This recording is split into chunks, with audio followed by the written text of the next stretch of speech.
आज आंवला नवमी की बहुत बहुत बधाई।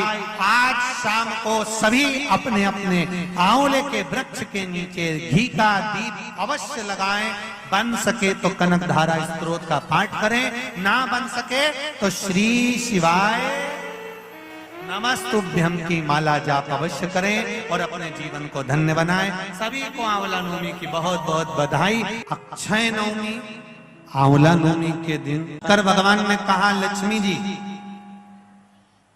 क्षमा मत मांगो, एक काम कर दीजिए। क्या? बस एक कार्य चाहिए।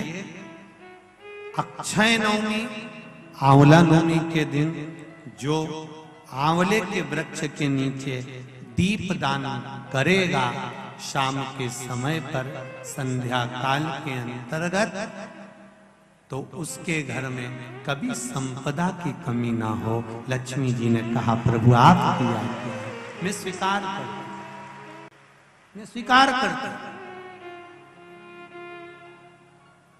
जितने भी लोग कथा श्रवण कर रहे हैं और जो लोग नहीं सुन पा रहे हो, इस कथा की एक छोटी सी बात जनमानस तक पहुंचाइए कि आंवले के वृक्ष के नीचे आंवला नवमी के दिन शाम के समय दीप दान अवश्य करें, जिससे आपके जीवन में खुशियां समाहित हो, जीवन में आनंद की अनुभूति हो। अक्षय नवमी भी कहते हैं। आंवला नवमी के दिन शाम के समय पर आंवले के वृक्ष के नीचे घी का दिया लगाकर कनक धारा स्तोत्र का पाठ अवश्य करें। नहीं आता हो तो मोबाइल पे उसको सुने, पर एक बार आंवला नवमी के दिन आंवले के वृक्ष के नीचे कनक धारा स्तोत्र का पाठ चाहे संस्कृत में चाहे हिंदी में करना चाहिए। उससे साल भर लक्ष्मी की कमी नहीं आती और आनंद का अनुभव। में आंवले के वृक्ष का बड़ा महत्व है। हमारा मौली मतलब हाथ में जो नाड़ा बांधते हैं, लच्छा, मौली लच्छा नाड़ा, हाथ में बांधने वाला पूजन वाला धागा लाल, घी का दिया लगाकर 5 परिक्रमा आंवले के वृक्ष की कर लीजिए और परिक्रमा कर कर धागे को वहीं पर छोड़कर थोड़ा सा धागा और अलग से लेकर किसी टहनी पर उसको कामना कर कर बांध दीजिए।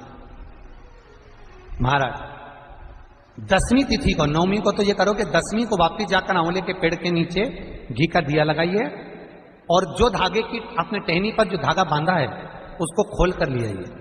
अपने हाथ पर बांधकर उसी धागे को पहनकर अपने काम के लिए निकल जाइए, आपको सफलता प्राप्त हो जाएगी। स्कंद पुराण में आंवले के वृक्ष का बड़ा महत्व है। आंवला नवमी पर एक चीज का स्मरण जरूर रखना कि आंवले के वृक्ष के नीचे भले जाओ, आंवले के वृक्ष की पूजन भले करो, पर शिव महापुराण की कथा कहती है कि आंवला नवमी का दिन हो चाहे कार्तिक महीने का पूरा मास हो, कार्तिक का महीना हो, पर आंवले के वृक्ष की पत्तियों को नहीं तोड़ना चाहिए। कई लोग बहुत गलती करते हैं, आंवले की पूजन करने जाते हैं ना, तो वो सोचते हैं कि अब आंवले के पेड़ के नीचे भोजन करने का बड़ा महत्व है कि आंवला नवमी के दिन भोजन करना चाहिए। तो कई माताएं इतनी चतुर होती है ना, आंवले की पत्ती तोड़ के ले आती, सिर पे रख के भोजन कर लेती। आंवला के पूजन करने गए, आंवले के वृक्ष की पत्ती तोड़ ली, सिर पे रख ली, भोजन कर लिया। कितना दोष है महाराज। यहाँ तक शिव महापुराण की कथा कहती है, विष्णु पुराण, अग्नि पुराण, पद्म पुराण कहती है, गर्ग संहिता में यहाँ तक वर्णन करा गया है, स्कंद पुराण में भी कहा गया है कि आंवले के वृक्ष की जिस दिन पूजन करें, आंवला अगर ऊपर से नीचे गिर जाए, आपको प्राप्त हो जाए, तो भले उसका सेवन करो, भले उसको रख लो, पर आप आंवले नवमी के दिन आंवले को भी नहीं तोड़ना। एक आंवले के वृक्ष की पत्ती का नोचन किया जाता है तो भगवान विष्णु के शीश कटने का दोष लगता है।